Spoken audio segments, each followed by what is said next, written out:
Republican party of India मी फारुक मुल्ला साहेबांना विनंती करतो आपण व्यासपीठावर यावं। खरात गट व्यासपीठावरील सन्माननीय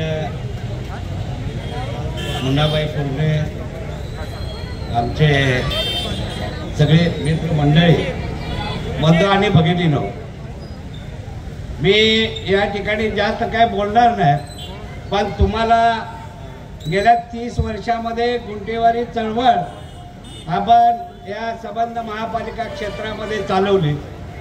अनेक गटामध्ये आपण न्याय दिलेला आहे। या शामराव नगर, विठ्ठल नगर, अष्टविनायक नगर ते बाग खाली 476 गट नंबर पर्यंत 471 ते 476 पर्यंत कुणाची ही घरं हे अजून सातबाऱ्यावरती कायदेशीर झालेलं नाही।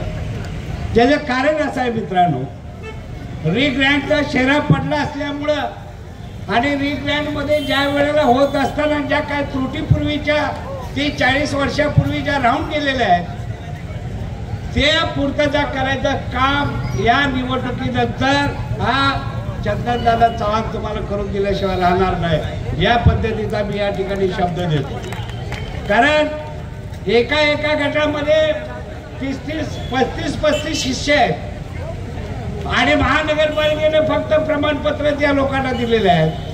त्या लोकांची घरं अद्यापर्यंत कायदेशीर झालेली नाहीत।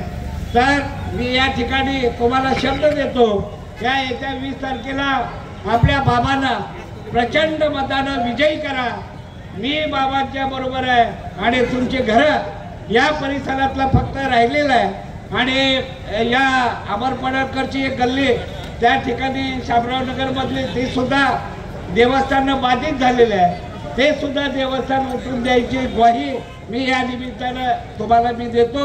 आणि गुंठेवारी चळवळ हे जैन सेनेमध्ये रूपांतर झालेले आहे। या जैन सेनेच्या माध्यमातून मी बाबांना मी परवा पाठिंबा दिलेला आहे। बाबा एक चांगलं नेतृत्व आहे, आयुष्यात कधी कुणाला फसवलेलं नाही आणि काँग्रेस पक्षासाठी जे त्यांनी आजपर्यंत जे योगदान दिलेलं आहे त्या योगदानाची दखल आता आपल्याला घ्यावी लागणार आहे। मित्रांनो, परवा विशाल पाटील बोलले की